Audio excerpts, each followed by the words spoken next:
I think it would be a nice idea to start the video without speaking anything, cause my working colleagues told me today I talk too much. Sorry for that, guys. That's just my thing. Talk a lot. So today we're making a deck tech video about Kuldotha Boros AGGRO. The good thing about this deck, it is for PAUPER. Yes, I really enjoy this format.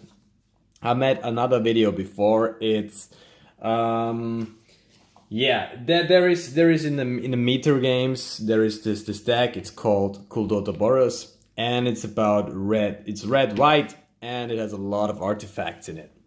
So we're gonna get into this. Of course, I'm playing with 22 lands. I think this is pretty good. It's a pretty good amount of mana. I'm playing with Wind Garrett, correct?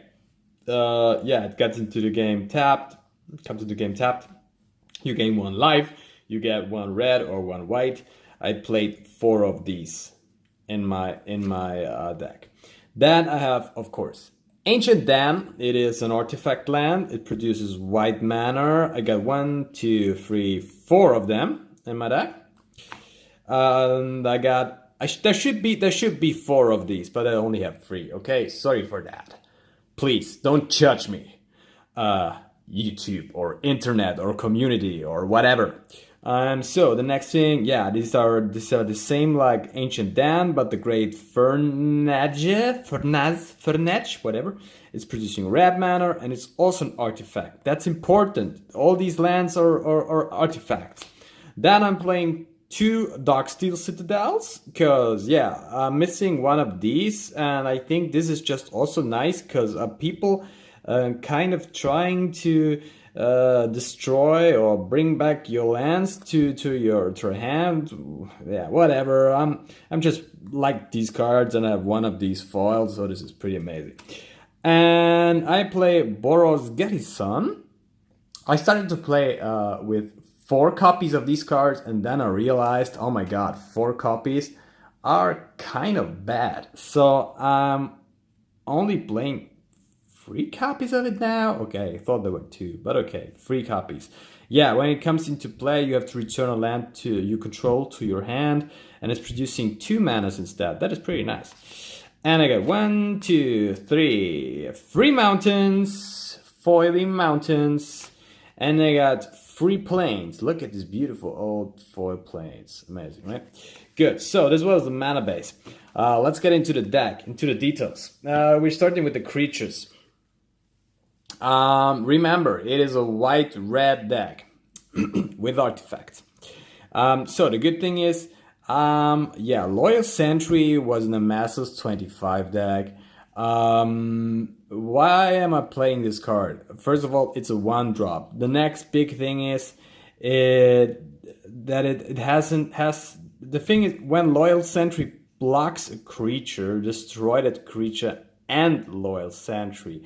That means that even if the other creature has first strike or whatever, it gets destroyed. So it's just a pretty nice, fast, simple removal. That's why I'm playing this card, okay? So then we get into a key card. Thraben Inspector. Who can please, or can anybody explain to me why this card is just a common? I mean, this card it's a 1 mana, 1 white mana, a 1/2.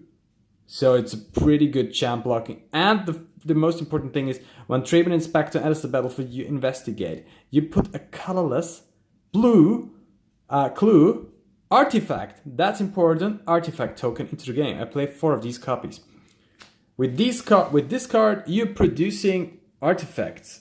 With this artifacts, you can draw cards, or you can do other stuff, nice stuff like improvise, or yeah, other creatures they can later, where you're just paying not that much. So I was thinking about what can I do about big vanilla creatures like Gormak Angler. So Arrest is also a nice card. Chant creatures can't attack or block, and its activated abilities can't be activated. I think this is just also a nice card. Yeah, the next thing is Journey to Nowhere. This is also it's an enchantment. You pay one white. When it comes into onto the battlefield, exile a target creature. Of course, if it is leaving the battlefield, you have returned the exile card to the battlefield under its control, owner's control. So yeah, it is quite cheap, but maybe it's not so good. If the people have in a sideboard something to destroy enchantments, then it could be not that good. But I will put that over here. Like we have these two, Journey to Nowhere, 2 arrests, and the Loyal Sentry. So we already have kind of 5 things to stop creatures. And these 4 creatures. Then we got the core Skyfisher. We got 1, 2, 3, 4 copies of it. We will come to this card also again later, because when it comes into play, it's flying. It's really cheap. It's a 2/3, so that is a pretty nice card. And when it comes into play, return a permanent you control to its owner's hand. This is just nice. For example, you bring in this card, bringing back the Thraben Inspector. Can play him maybe in the same turn. Got another clue you can produce, or I will jump. Why I didn't really? Yeah, I will go to these cards over here because of the Skyfisher. Remember, you return things back to your hand and bring it back. You can play it in another round or bring it back to the game. So you have 1, 2, 3 Alchemist Vials. So when these things enter the battlefield, you can draw a card. It's also an artifact. You can sacrifice it. Target creature can't attack or block this turn. You got 3 of them. So in combination with the core Skyfisher, this card is nice to draw cards again and again. And you have 4 Pathetic Prisms. Also, you draw a card when it enters the battlefield, and you can produce 1 mana of any color, or you can filter mana with this card. You can also bring it back to your hand and play it again, draw a card. And also, these artifacts are helping you for playing cards. So yeah, you produced so you're producing artifacts. You play these artifacts, you're producing with Thraben Inspector artifacts. Of course, you can try to bring back the cards to your hand and play it again to produce artifacts. You have these lands. So what you're doing next is, of course, I'm playing Sweetworks Brawler. So everybody's asking me right now, Christian, why are you doing this? And I tell them, because this card is just amazing. It's a 3/3, it has manas, and it has improvise. Your artifacts can help cast this spell. Each artifact you tap after you're done activating mana abilities pays for 1. So if you have, for example, one of these over here, or you have a clue down, you can tap it and produce mana. So probably you're only paying 1 mana for a 3/3 with manas. I'm totally into this. I'm playing 3 copies of it. Of course, I'm doing this. Then the next amazing card is Galvanic Blast. It's dealing 2 damage to target creature or player. Metalcraft, if you're controlling 3 or more artifacts, it's dealing 4 damage instead for 1 red mana. How sick is that? I'm playing, of course, 4 copies of it. We will put these over here because there are kind of removals too. So, and now we're getting to another cool creature, the Mir Enforcer. I'm playing 3 copies of it. and it has affinity for artifacts. The spell costs 1 less to cast for each artifact you control. So probably right now you're getting into this stuff with artifacts, right? Because if you have enough artifacts down, 7 for example, you can play this creature for free. There are other creatures will be probably interesting, for example Frogmite, but I'm not playing this creature because it is too weak, I would say. But I'm playing 3 of these. So I put this over here for the creatures. And then we come to my most loved spell. It's Lightning Bolt, of course. I'm playing 1, 2, 3, 4 copies of it. Because Lightning Bolt is just an amazing card. For 1 mana, 3 damage to a creature or player. It's a nice finisher and also removal. 4 copies. I think there's nothing more to say about it. So, brings us to another really important card. Electricary. Why is this card so important? Everybody's asking me, it only deals 1 damage to target creature you don't control. But the thing is overload. If you pay the overload cost, so you're paying 3 mana, it's replacing target with each. That means you can clear a board, for example, from tribes. Elves are really hard to play against in Pauper. And with this card, it is just really nice to clear a board. Yeah, helping you out if you have problems with elves. And the last thing is Battle Screech. Is that the right name in English for it? I only have German copies of this card. I think it's Battle Screech. There will be an explanation in the description of this video with the deck list.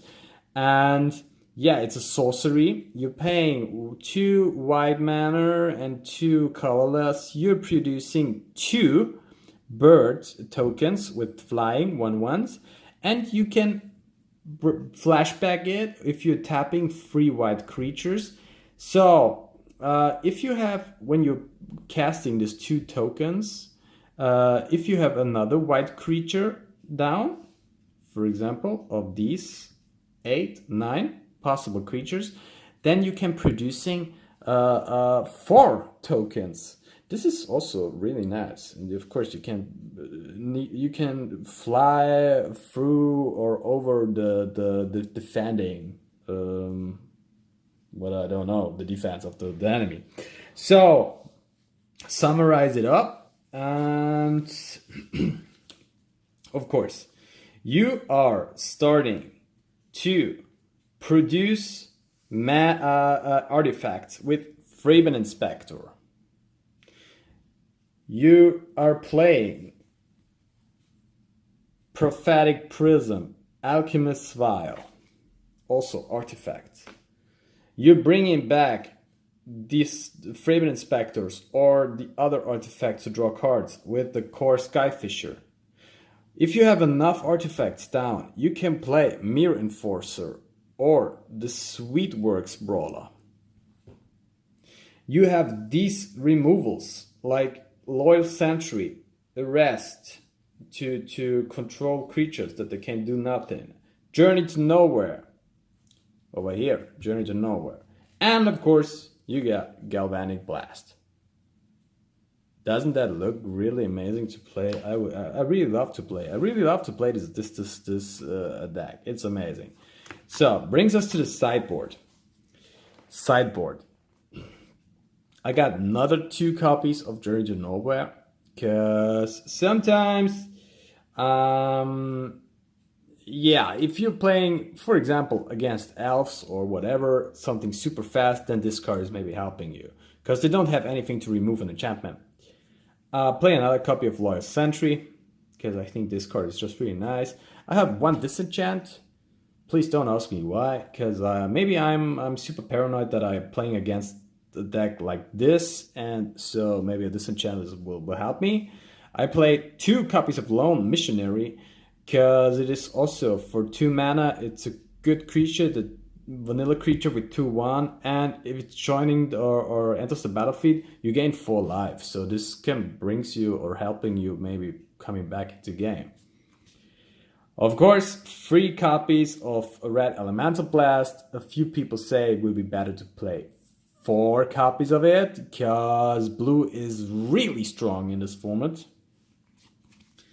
Then I have 2 of Timur Battle Rage, also playing this in my Grixis Death Shadow deck. It's an amazing card. I mean, for 2 mana, the creature you control gets double strike. If the creature has power 4 or greater, it also gains trample. That is amazing. If you have a Mir Enforcer down there, this is just a nice card to finish it. And also it can help you if you have other cards down there to kill the opponent's creatures. Electrickery, I have a second copy of it. Yeah, when I'm playing against elves, for example, this can help you really out. I got a 4th copy of Sweetworks Brawler. Because, yeah, 3/3, improvise, perfect in combination with the artifact, Manas. And then it brings us to another interesting card, Glint Idol. And at the first place, I thought this is not really an interesting card, but in fact, it's an artifact. It's not that super expensive. Whenever another artifact enters the battlefield under your control, you may have Glint Idol become a 2/2 bird artifact creature with flying until the end of turn. So this card can help you, of course, producing or paying mana costs, and you can pay 1 white and you make it again an artifact creature. So this is maybe you can change this card, for example, with the 2 arrests or with the journey to nowhere, if you're playing against a deck with a controlling deck with not that much creatures in it, or you can you can change it against lightning bolts or galvanic blasts. I don't know. There are many possibilities. So overall, this deck, I think it is really nice to play it. If somebody wants to play over Skype against me with this deck, yeah, I would be super interested in it. Please contact me or write a message down below in the comments, and then we can play. I've never played over Skype or via Skype, and so I think this is super interesting. Yeah, this is only one of my Pauper decks. Right now I'm working on a Pauper deck with Horseshaw Crab, of course. Maybe I will find a super nice combination with it to produce something nice or ping my enemy. If you enjoyed this video and you like this deck, please like this video and subscribe to my channel. And I will try to make more videos like this in the future. And yeah, hope you enjoyed it, and bye!